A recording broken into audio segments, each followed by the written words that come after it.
نجم الرياضي الساحلي تفوق على الملعب التونسي بهدف لبغداد بونجاح امام نادي الترجي التونسي هنا في هذه المباراة. كلاهما قادم من مسابقة دوري الابطال. الاهلي حمد هو مباراة ثانية فقط في التاريخ القاري للنغموشي اللي عنده الكرة. يمشي وسيم النغموشي، يمشي وسيم النغموشي، نغموشي يدخل منطقة الجزاء.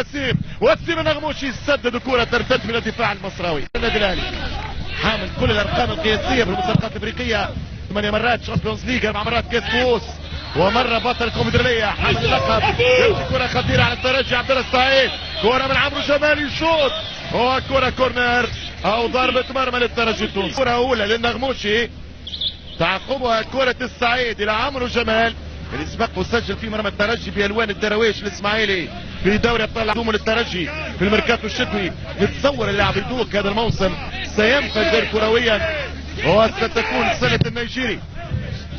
يلعب الكرة الثلاث رياضي حسين الراقد، رولانس يا حسين الراقد جاب كرة حلوة برشا، يرفع نغموشي سنتراج يقص الكرة على القائم الأول. الترجي يبدأ مليح، العب يا الترجي إن شاء الله زينة. ترجع الكرة الترجي الرياضي يفاجئ في راي ويباغت المباريات الافريقية في هذا الموسم 2015 سجل فيه 5 منها فقط ضد المريخ في السودان ما سجلناش.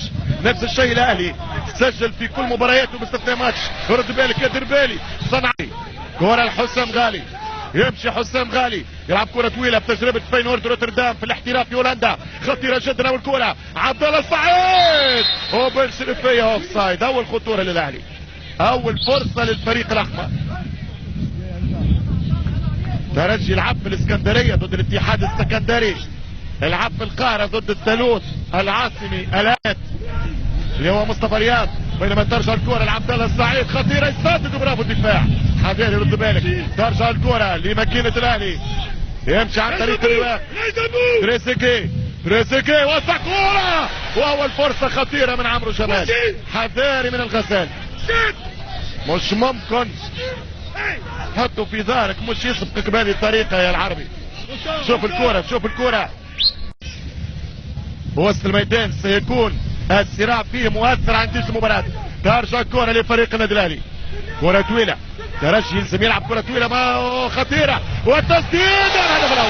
الهدف الأول من عبد الله السعيد بعد خطأ فادح من عبد الجد. احنا ديما نحكيه على الميركات والانتدابات، الترجي مطالب باغتيال قوي وقوي جدا. 1-0.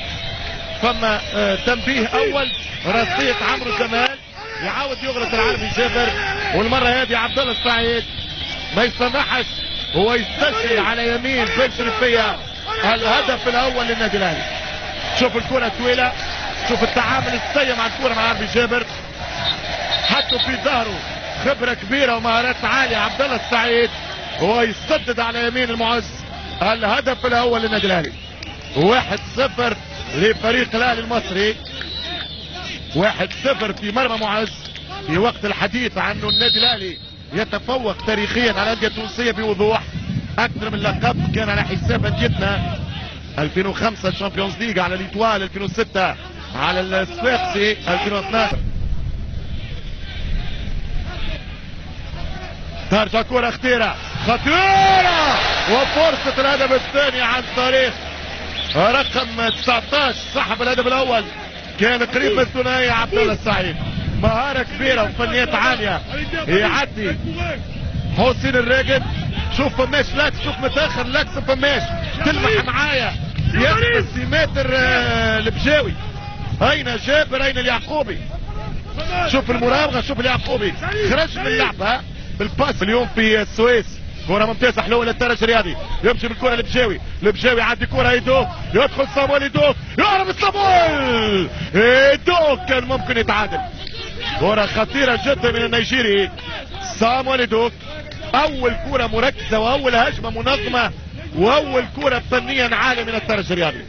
السرعة بتاع يدوك في رأي يلزم الترجي يلعب على لفريق الترجي التونسي. محاولة استثمار كرة خطيرة، فرصة كبيرة وهدف التعادل يضيع. هدف التعادل يضيع على الترجي موجود في مباراة السويس، خطير جدا صامويل دوك. ركنية أولى في المباراة وللترجي الرياضي، كرة ثابتة خطيرة وخطيرة جدا. ركنية صحيحة لفريق الترجي، كروس وفاول من هاري سونافول، وهايدوك كان ممكن يسجل التعادل. ترجي في رايي معقول جدا في هذه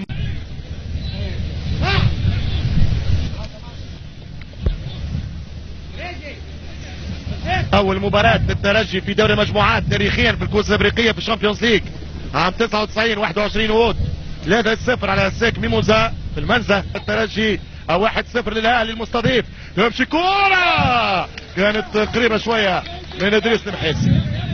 محاولة اخرى للترجي، محاولات الترجي اكثر، الخطورة تقريب متكافئة اذا اعتبرنا ايضا راسية عمرو. ترجع الكرة الغالي غالي والكرة ممتازة ولمسة فنية. عبد الله السعيد خطيرة جدا وتوفسايد، اوفسايد على النادي الاهلي. كرة اخرى خطيرة، لذلك قلت الاهلي كل ما يعمل اكسلراسيون يصبح خطير جدا في مناطق الترجي. جوزيه اميكو في التمريرة فماش تسلل، فماش تسلل. شوف الكرة وقت اللي خرج فماش اوفسايد، فماش تسلل. اخطأ المساعد من حسن حظ الترجي. قلت المدرسة الفرنسية تعود للترجي الرياضي، اشهرهم لمير طبعا في الثمانينات. والدفاع وغلطة من الدفاع مرة اخرى، غلطة اخرى من الدفاع من العربي جابر. كرة تمشي عن طريق الهجوم خطيرة وركنية للاهلي. ضربة الكرة في اليعقوب على الاسكالوم 2-0 بسوسة ثنائية بن يونس. تمشي كرة ممتازة النادي الاهلي، ريتم ماهوش عالي لكن المباراة في شهر 6 فيها فرجة. هاري سونافول، هاري سونافول استعمل، هاري سونافول اليعقوبي، يعقوبي للبلاك ستارز. والكرة تمشي مرة أخرى عن طريق عاشور، عن طريق حسام عاشور. تمشي بالكرة خطيرة برشا. عبد الله السعيد يحط كرة وليد سليمان وفرصة الهدف القاتل، فرصة الهدف الثاني. فرناس بريس، شوف الدفاع، الدفاع يتفرج. شوفوا معايا وليد سليمان شو عمل، هاي الريبلاي. شوف وليد سليمان ولا واحد عمل له بريسينج. شوف يشوف تغير حتما شكل الفريق، ولذلك اقدمت الهيئة المديرة على 7 انتدابات الان وما زالوا 2 أو 3 بالانتظار. هذا الواقع الان وهذا الموجود الان. الموسم الماضي بنفس المشاكل كما قلت، هو يدخل هيثم الجويني بديل الصامتي، يدخل هيثم الجويني بديل الصامتي. لكن انا شفت دائما مشكل في الترجي الرياضي صناعه اللعب. ممكن يمشي يعطي، سيتغير حتما واكيد يلزم يتغير مع التركيبه الجديده والانتدابات الجديده. لكن الان واضح كيف هذه البطوله هل هي اوبجيكتيف وهدف رئيسي للترجع الفريق في الشوط الثاني باش يربح مباراه كانت صعبه وصعبه جدا ضد الملعب المالي. نعرف مباراه سيف، مباراه رمضان، مباراة كانها بنهاية موسم اللي اعطتها بداية لنهاية خطيرة جدا. وفرصة للثاني والدفاع يدخل عربي جابر بكل المعاناة بعد ما كان خسر في الشامبيونز ليج ورقة المجموعة بضربات ترجيح ضد المغرب التطواني. تبادل الفوز مع المغرب التطواني بهاز بن شريفية في دور قائد الفريق. يمشي القائد معز بن شريفية يلعب كرة طويلة، يرجع كرة بالراس. هيثم الجويني، هيثم الجويني راجع من الإصابة. يمشي صامويل إيدوك، صامويل إيدوك، صامويل إيدوك يمشي النيجيري. برافو صامويل، عرضية خطيرة ممكن هيثم الجويني وفرصة محاولة للترجي الرياضي يضغط الترجي. يبدأ السيناريو اليعقوبي. كرة تونسية تعاني كثيرا في هذه الفترة، ما فماش تسلل خطيرة وفرصة كبيرة والدفاع يدخل. مباراة تقريبا في اتجاه واحد بعد الهدف للمنتخب التونسي. وجاءت الاخبار من الشان كارثة، اداء سيء جدا والتخلي على القارية اولها عام 71. كان اول فريق تونسي يلعب في كاس افريقيا عام 71 ضد اهلي بنغازي وفوز بمشوش 1-0 على الاهلي الليبي. ترجع كرة خطيرة والهدف الثاني، الهدف الثاني من عبد الله السعيد. هدف منتظر للنادي الاهلي في سلام. الهدف الثاني للسعيد اللي يصعد فيها جماهير النادي الاهلي. فارق كبير قلت في الامكانيات، والنتيجه هدف ثاني الامكانيات والخبرات. والهدف الثاني للنادي الاهلي اللي يضمن المباراه. هدف ثاني لفريق النادي الاهلي عن طريق عبد الله السعيد. سيناريو مرتقب نتيجه الضغط المتواصل الاهلي وخطا اخر في الدفاع. مباراة تصعب اكثر، ولذلك انا واقعي قلت من دقائق انه ان شاء الله الترجي ما يقبلش اهداف اخرى. شوف الكرة وحده فماش لا كوفرتور ولا بريس ولا لاعب كان يلعب في حصة تدريبية. ياخذ الكرة وياخذ وقته. واحدة واثنين. دور كبير حسام غالي. دور كبير حسام غالي. شوف الكرة من حسام. دفاع مش موجود بالمرة. وهدف ثاني متاع فريق في برشا ملاعبية كبار. سليمان غالي السعيد. والحكاية هدف ثاني للنادي الاهلي. هدف ثاني لفريق النادي الاهلي. في وقت التغيير يخرج ادريس المحيرسي ويدخل النادي الاهلي ويدخل في تشكيلة النادي الاهلي رقم 5 مؤمن زكريا. هذه خطأ العبد المنعم وكان الترجي يستحق هدف في هذه اللقطة، لكن مدافع النادي الاهلي بالنيابة آل يعقوبي ينقذ الاهلي المصري من هدف يفتح ممكن المباراة. فما ورقة صفراء لمن؟ هل هي للقائد راجد ام لمن؟ شوف اللقطة الأخيرة هذه بتاع ورقة حمراء. هذه بتاع ورقة حمراء لحسام عاشور. هذه ورقة حمراء لحسام عاشور. ماذا كان في قرار الحكم؟ هل كانت ورقة حمراء؟ نعم ورقة حمراء. نعم ورقة حمراء ضد النادي الاهلي. خارجة الكرة لبجاوي. هز كرة لفول. هات الكرة لفول ولا حط قدام. تمشي كرة خطيرة برشا. يهرب يدوك. يدخل يدوك. خطير جدا يدوك. وفاع أرقى فيها ضربة جزاء. والحكم ماذا قرر؟ ماذا قرر الحكم؟ يقول ما فما شيء. يقول ما فما شيء. شوف هذه اللقطة الأخيرة. يهرب صامويل يدوك. كرة في العمق من البجاوي. يهرب صامويل. شاهد معي اللقطة. شوف اللقطة الأخيرة. لا فايعة لاعب مهاري من أعلى طراز الطوف نتاعو 2009 في الإسماعيلي. إصابات قلقته برشا. عمل لي جامون عمرو جمال لحد الآن يتقاسم الصدارة ويتفوق على النجم بفارق الأهداف. وكرة ممتازة جدا يمشي فيها باسم علي. فرصة الهدف الثالث والدفاع. مرت كرة السليمة الأولى. استفاقة الترجي متأخرة جدا في هذه المباراة. لن تشفع له بالعودة في هذه القمة. قمة بامتياز للأهلي المصري وباستحقاق للأهلي المصري.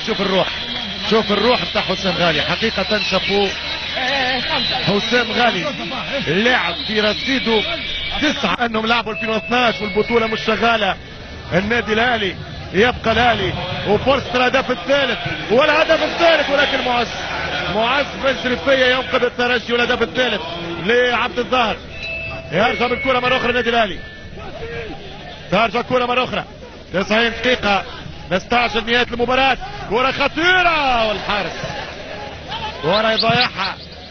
هجوم النادي تقدر من شهر 8 تحكم على الترجي الرياضي.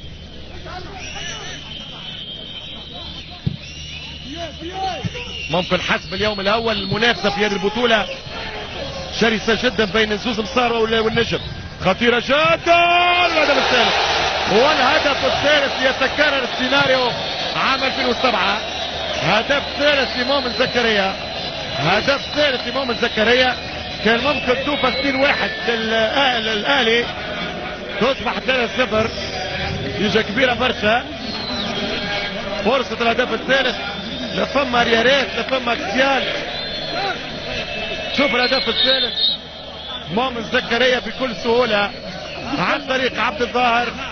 هو مؤمن زكريا يغالب بن شريفية والترجي ينقاد الى اقصى هزيمة ليه في تاريخه الافريقي يعادل 2007 ضد الاهلي ايضا 0-3. نتيجة كبيرة برشا وقاسية جدا على الترجي وانصاره، ولكن هذه هي كرة القدم. مبروك للاهلي وحظ اوفر للترجي. ثنائية عبد الله السعيد والهدف الثالث في تاريخ مؤمن